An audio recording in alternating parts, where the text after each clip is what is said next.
Саламатсыздарбы, сиздин экранда Алато 24 жана кечимес программасы Баткен облусунун чек арада жайгашкан айылдары үзгүлтүксүз электр энергиясы менен камсыздалат.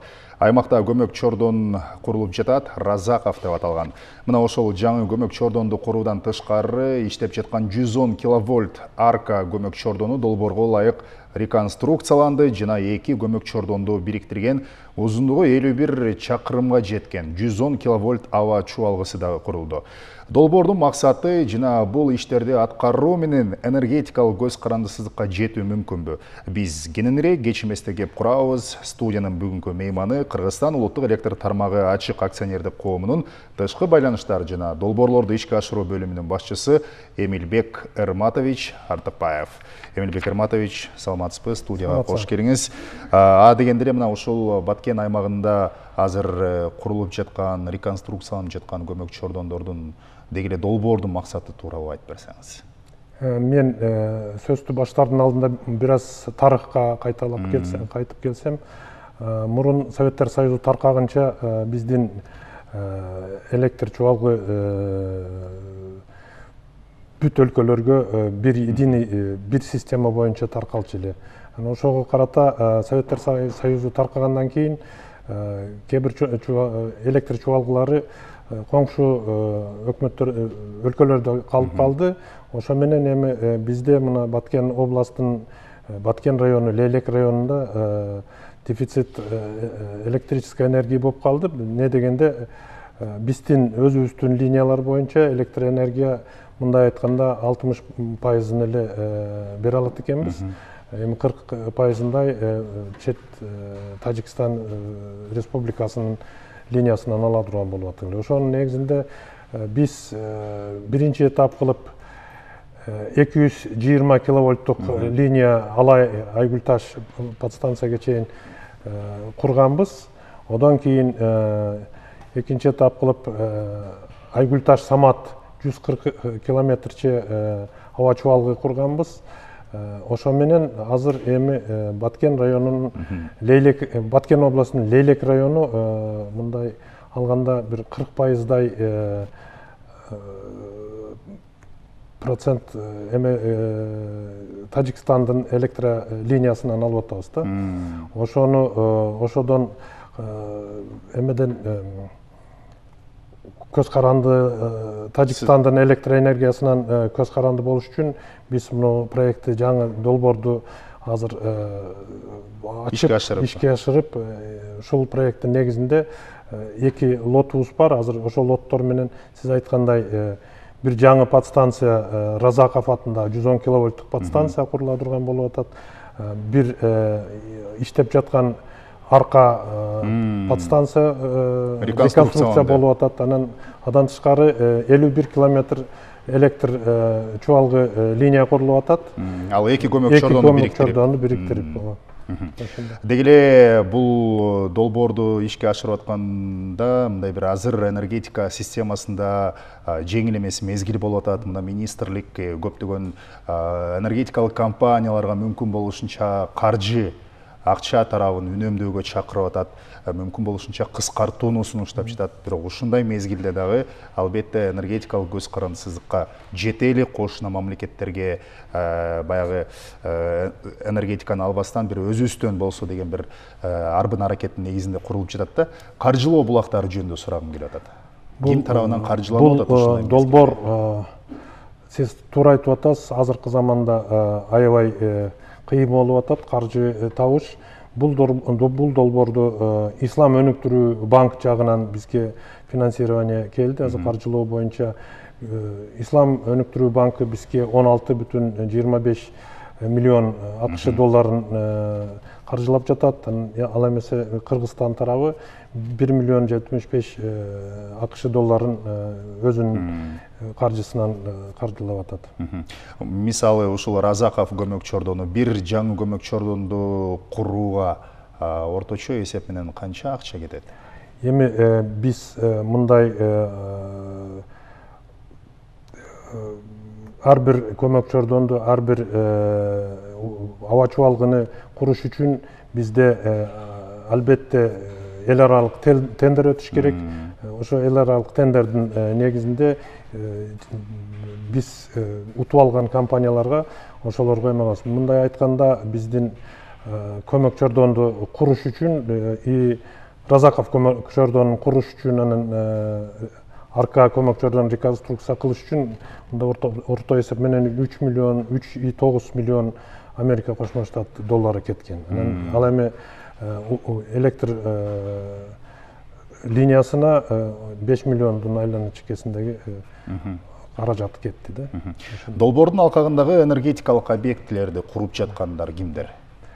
Бул долбоордун мен азыр айтып өткөндөй тендер боюнча международный тендер дейт, эл аралык тендер өткүзгөнбүз.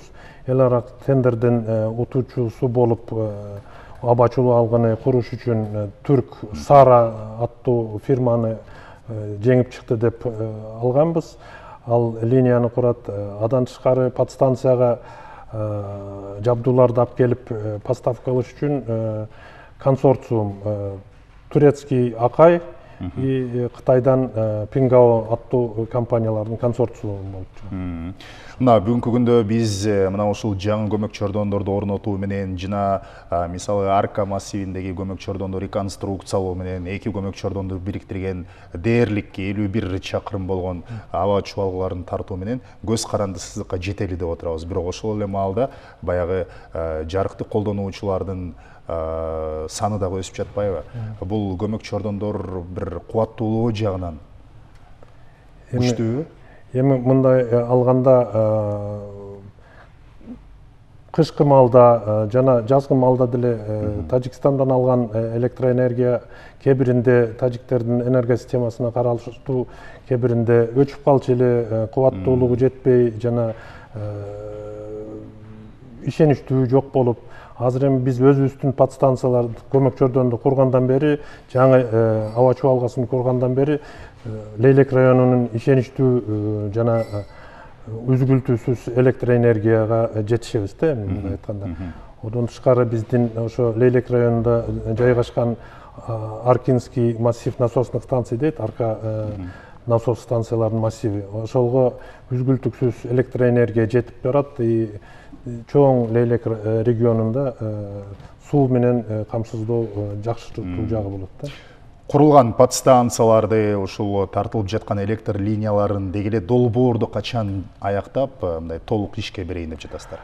Толук аякташы биз планыбыз боюнча августтун аягына чейин куруу, монтаж жумуштардын баардыгын бүтүрүштүн аракетин кылып атабыз. Ал эми долбоордун өзүнүн аякташы проекттин 31 декабрь 21 жыл. Ал дегенде биз куруу, монтаж, ввод в эксплуатацию деп коет. Анын баардыгын өткүзгөндөн кийин банктын талабы боюнча аудиторский проверка, анан закрытие проекта деген бар. Ошого биз 21 жылдын 31 декабрына чейин проект. Демек, ушул жылдын соңунда буюрса долбоор толук жыйынтыкталып, толугу менен ишке кире турбайбы? Анда Эмилбек Ирматович, айтыңызчы, Кыргызстан улуттук электр тармагы ачык акционердик коомунун мына сиз долбоорлорду ишке ашыруу жана тышкы байланыштар бөлүмүн жетектеп атасыз. Дегеле сиздердин кийинки бир ири долбоорлоруңуздар, пландарыңыздар мерчим деген кайсыл? Кайсыл аймактарда дагы ушундай бир ири жаңы көмөк чордондор орнотулуп калышы мүмкүн? Биздин бул долбоордон тышкары азыр өзүңөр билесиңер абдан чоң долбоор болуп атат, Каса 1000 деген. Бул Каса 1000 долбоор. Каса 1000. Бул долбоор боюнча бизде өзүнчө группа түзүлгөн. Ал группа бир банк эмес, көп донорлордун арасынан каржылыкталат да. Ошо каржылык менен азыр иштерин баштады. Буюрса Каса 1000 жакшы иште кетип атат. Ал эми мен биздин бөлүмдүн жумуштарынан айтып кетсем, бизде азыр будан тышкары дагы ири долбоорлорубуз бар. Техника экономикалык обоснованиясын даярдап атабыз. Бул Ысык көлдө жаңы подстанция жаңы Каракол көмөк чордонун кура турган болуп атабыз. Көмөк чордонун тамганы 220 киловольттук реконструкциясын И ошонун эле экөөнүн ортосунда электр чубалгы линиясын кура турган болуп атабыз, 220 киловольттук. Буюрса адан тышкары азыр USAID-тин финансирациясы боюнча бизде шаардын бир четинде учкун подстанция көмөк чордонун кура турган болуп атабыз. Анын деле техника экономикалык обоснованиясын даярдап атабыз. Алар япондук специалисттер менен Япон тараптан бизге жардам беришип атат. Консультационный жумуштар азыр өтүп атат. Ошо менен иш жүргүзүп атабыз. Эмилбек Ирматович, анда сизге студияга келип маек куруп бергениңизге ыраазычылык билдиребиз. Ишиңизге ийгилик каалайбыз. Долбоорду ийгиликтүү жыйынтыктап алыңыздар. Рахмат. Өзгөчө макам ыйгарылган Баткен аймагындагы Арка массивин электр менен жабдууну жакшыртуу долбоорунун жүрүшү тууралуу кеч эмес программасында Кыргызстан улуттук электр тармагы ачык акционердик коомунун тышкы байланыштар жана долбоорлорду ишке ашыруу бөлүмүнүн башчысы Эмилбек Артыкбаев менен баарлаштык. Бул программа расмий сайтыбыз КТРК KG жана социалдык желилердеги КТРК менен Алато 24 каналынын бардык баракчаларында жеткиликтүү. Биринчи маалыматтык каналдан алыстабаңыз.